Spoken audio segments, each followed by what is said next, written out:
Welcome back, everyone, to another video here at Seb's Garage. In the shop today, we've got Alan's 5th Gen Prelude. For those of you that are not familiar, I have been noticing that there's a lot of new followers coming in from Instagram and a lot of new subscribers to the channel, so thank you. And if you're not subscribed, please do so. It really helps me get to the goals that I've set for myself for the channel for the year. But this is a 2000 or 2001 Honda Prelude. It's a base, so it's not the SH model, and it is auto. It is a really clean car, especially for being in the Midwest. It's got a really nice interior in it, and the exterior is in really good shape. But it came to me not running. I've had the car for somewhere between 10 months and a year, and I didn't film anything when I first got the car just because I wasn't doing the whole YouTube thing yet. But it had a F20B previously in it that someone swapped at some point in its life, and it wasn't running. We found out that it had a shredded timing belt, and it bent a bunch of valves on the head.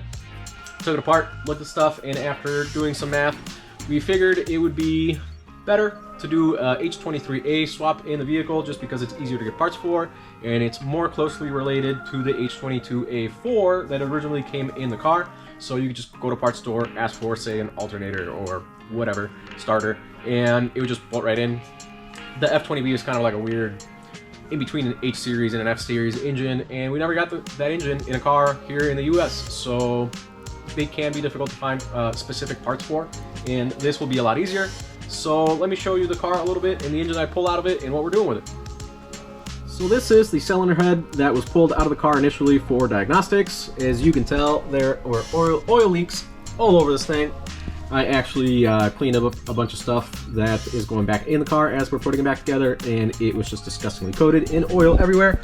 Some of the valves are bent, and as you can see, there's also a lot of carbon buildup on this thing. It wasn't in great shape, I don't think, before the timing belt let go on it, but that's the main reason, because redoing the cylinder head and also doing all the other stuff the engine needed as far as maintenance was going to be about the same as buying an H series.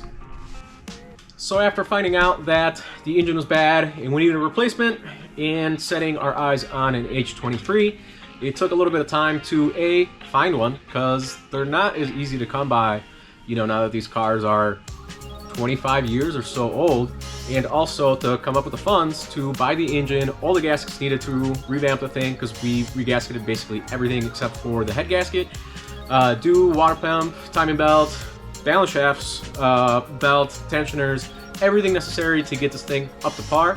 So it took a little bit. I've had the engine for a couple of months. I got all the parts in. I'm still ordering and still waiting on a couple of OEM bits. We are through this process finding out that there is a ton of discontinued stuff, even for the 5th Gen Prelude, which I think is probably the most popular Prelude out. And yeah, it's just been, you know, a game of seeing what we can get, what we can't get, trying to source stuff that's been discontinued and whatnot, but slowly getting everything together to finally start working on this thing, which is where we are now. Through the last couple of months of getting the engine together, I did shoot some footage, so I'll put some of that here. Hello and welcome back to the channel. It's another beautiful Midwestern winter day today. We were gonna do more fit stuff, but the Chicago area decided to do Chicago area things and cover everything in a beautiful layer of snow, which I hate. Makes no sense that I live here, but hey. So I thought maybe we'd get some work done on the Prelude engine behind me. That one right there. Yep. So let's set up the camera on a time lapse and get this going.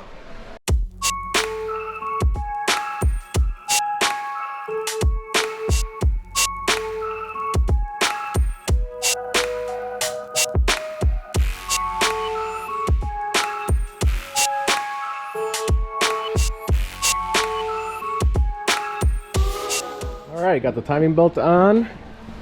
You can see right there where the two timing marks line up, and then down here we've got a little dot on top of the gear right here with the mark on the casing right there. So I'm gonna go ahead and do valve lash on this so that the valve cover can go back on, and do the balance shaft belt on this one, and then get it all back together.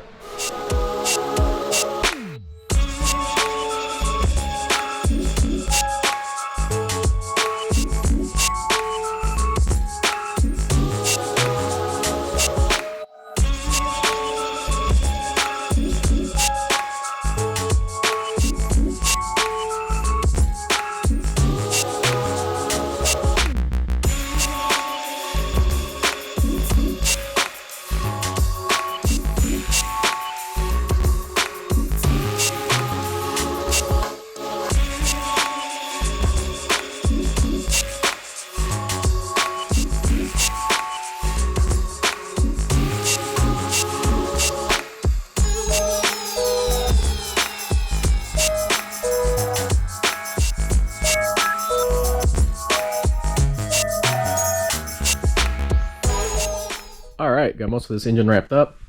Timing belt side is all back together. Valve lash is done. New gasket for the valve cover and plug seals. New spark plugs. NGK wires.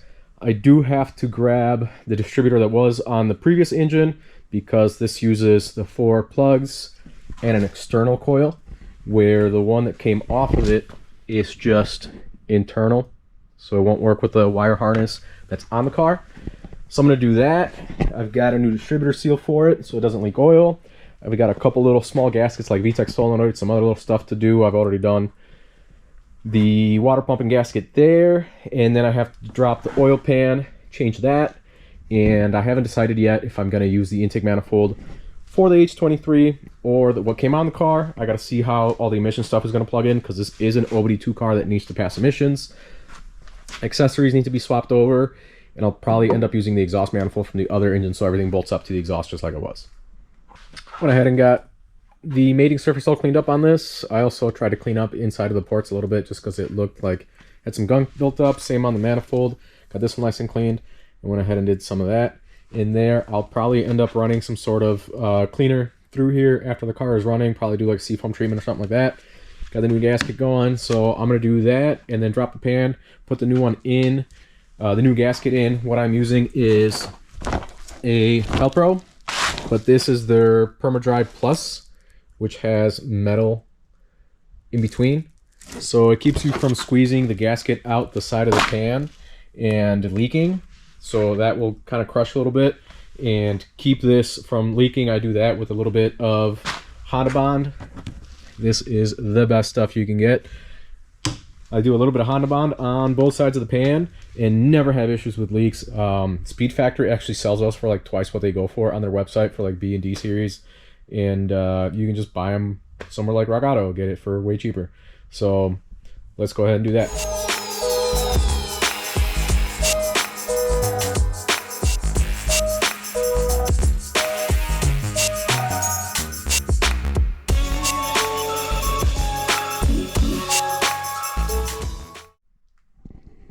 This is why I put something down when I'm taking off an oil pan, because I know I'm going to make a mess. So now we're going to clean that surface, we're going to clean that surface, and we're going to use that gasket, put it all back together.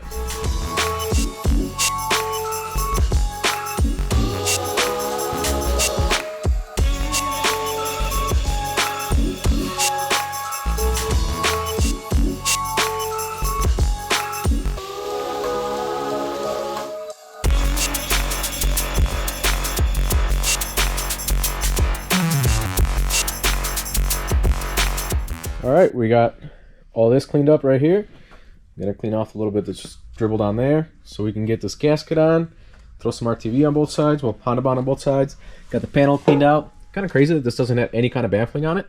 And there was no gasket on it before. It was just a ton of RTV. There's still some of the hard stuff right down there. But get this all sealed up, let it sit overnight, and it'll be ready to go in the car.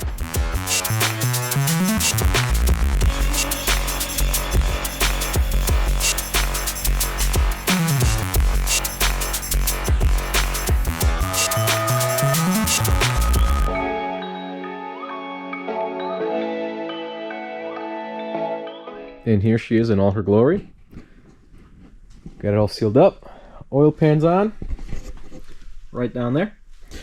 Next we'll be taking everything off this, putting the engine on that table, doing the rear main seal, putting the proper flywheel that goes with the other engine and transmission. And in the meantime, the injectors that came with it are going out for cleaning because they've been sitting around for who knows how long.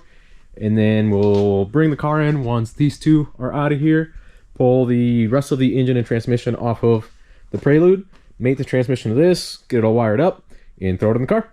And after that was done, and the rest of the parts that have now come in have started to flow and stack up, it is now time to start getting this thing back in working order again.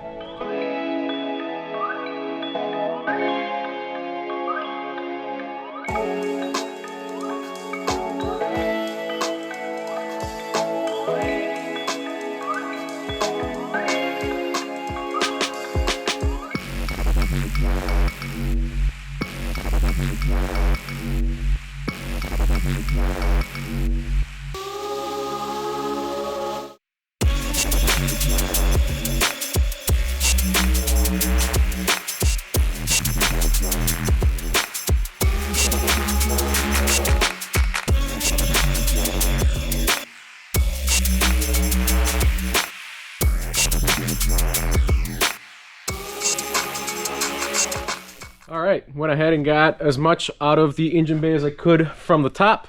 I think I still have like one coolant hose or something for the heater, which I can get right before we pull the engine, and maybe, probably, a couple electrical connectors. I know so far, I think I've only undone one ground, and there should be at least 3. So, the bay is looking a lot better. Let me show you here. Got all the radiator and transmission cooler lines. We've got all the battery stuff, so I have access to this motor mount. I pulled the harness and the stuff from the fuse box, and I'm just pulling the harness with the engine. I got all the accessories and brackets for those out, so it can be a little bit easier to wrangle this thing out of here. So I think now I'm gonna go ahead, get the car up in the air, make sure every fluid is drained. I'm pretty sure most of them are already, but I just wanna make sure so there's no surprises when I actually do pull the engine. Disconnect the, not flywheel. I don't work on automatics and I forget what they call the flywheel on automatic. Flex plate. The flex plate out from the engine so that the torque converter, or actually undo the torque converter from the flex plate so the torque converter can go with the transmission and I don't have to worry about that. And yeah, get axles out, get this thing ready to drop. I don't know yet if I'm going to be dropping the front subframe. I'm going to try to do it without, but I don't think that the these guys here, the what do you call these guys? Torsion bars? Tension bars? Tension rods? I don't know. English is hard today. Car parts, whatever. I don't think that the engine will clear those, so I think I'm gonna have to pull them. So we'll see how that goes. But yeah, let's get this thing up in the air and get to it.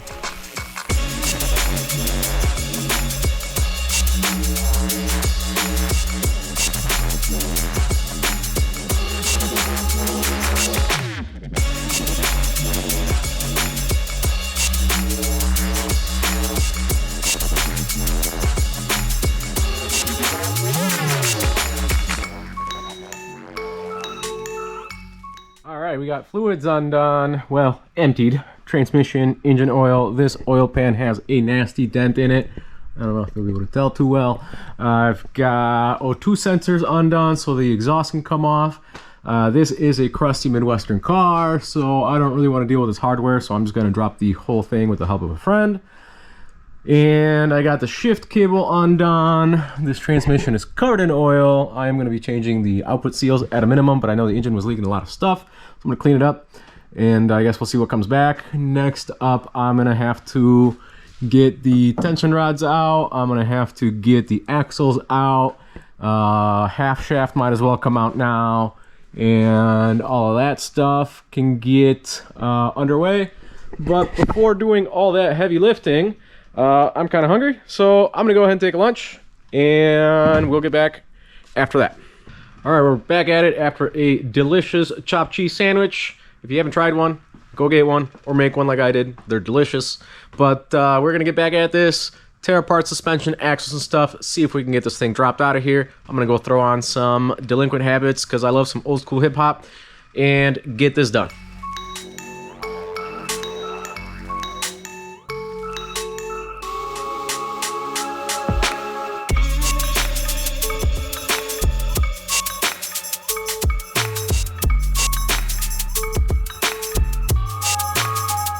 All right, after a bit of work, went ahead and got the axles dropped, got the fork for the suspension out of the way to get those out. So now the suspension moves freely. I went ahead and got the tension rods out of the way, got these bolts loose, and now what I'm gonna go ahead and do is, this is one of my work tables that can actually hold several hundred pounds. I've had a 5-liter out of a 95 Bronco with the transmission and the transfer case on it, and it didn't budge. I think that's somewhere around 800 pounds, so this should be no problem. I'm gonna, since I've got all the weight on the other side, kind of countering it, I'm gonna drop the subframe on that, then clear the table, and then the engine will go on this. So let's go ahead and get to it.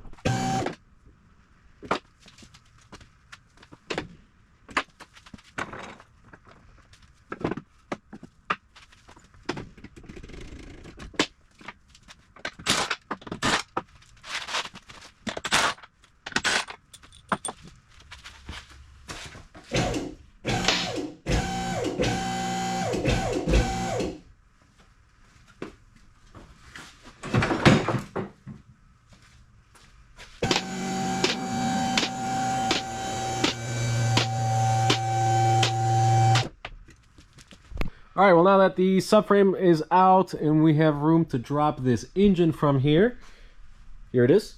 I think I'm going to do some sketchy stuff because I'm impatient, and I'm going to try to get these entire exhaust system, including this large and heavy OEM muffler, out of the way by myself. I'm going to use a combination of tools you shouldn't use, so don't try this at home. This is only for trained professionals, including this third-hand, whatever, jack stand guy over there, and my rolling oil container. I have used this thing to do sketchy stuff like this before and have had good luck, so I'm going to see if I can do that. Also, going to show you a little tool that makes this stuff a lot easier. This guy right here, it is a set of pliers that is for the rubber mounting bushings for the exhaust. This thing makes life so much easier. I generally don't even have to spray them with any kind of lubricant to get them out. So, yeah, watch me do some sketchy stuff. Hopefully it works out. Let's find out.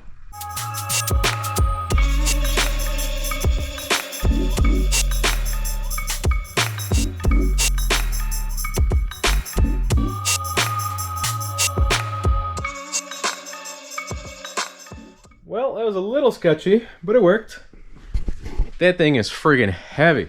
Not entirely sure what it weighs, but a good bit considering it's the lower portion of the exhaust manifold. So like the 2-to-1 merge, catalytic converter, mid-pipe, and OEM muffler. The mid-pipe still has the resonator and everything. That was a workout. So I'm gonna go ahead and finish getting everything else that I need to get this engine out of here. I think I only need to do this one coolant line here, that guy right there for the heater, and I'm also going to remove this lower rear mount so that from the top I can just put the engine, rest the engine and transmission on this table, and then lift the car up out, roll the engine out underneath. So first thing's going to be getting all of this out of here while that coolant hose drains, and then seeing what else we need to do to pop this thing out of here. Let's get to it.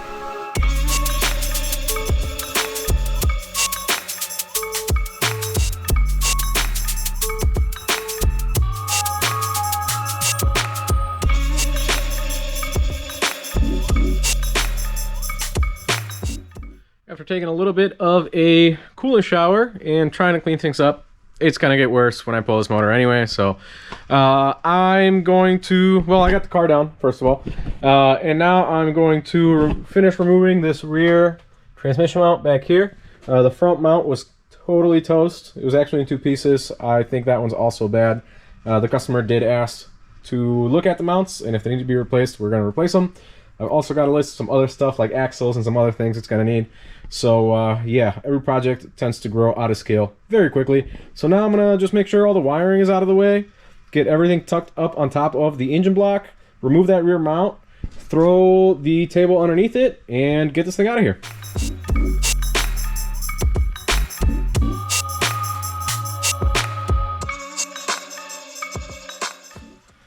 This is it. Moment of truth right here.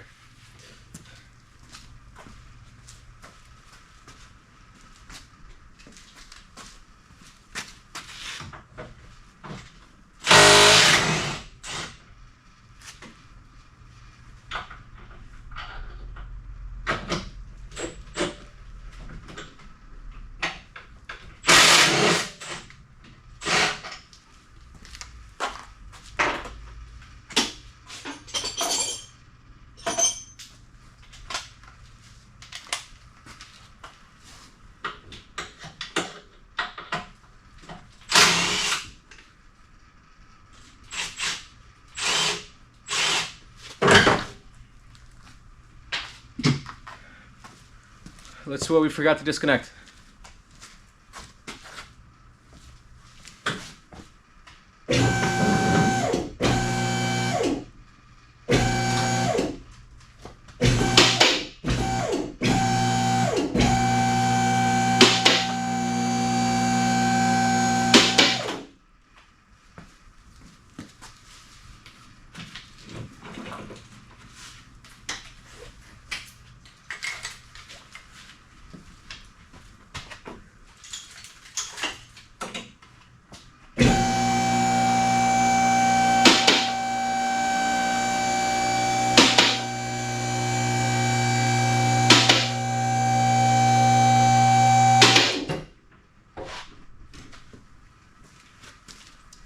Nice. And just like that, we have a broken F series, it's an F20B, out of this 5th Gen Prelude. This guy right here. And next up, I'm going to go ahead and clean up this disgusting engine bay. This had a blown up axle and it's got grease everywhere. You can see more of it right here. It's just covered in crud. And I personally don't really like working on dirty stuff.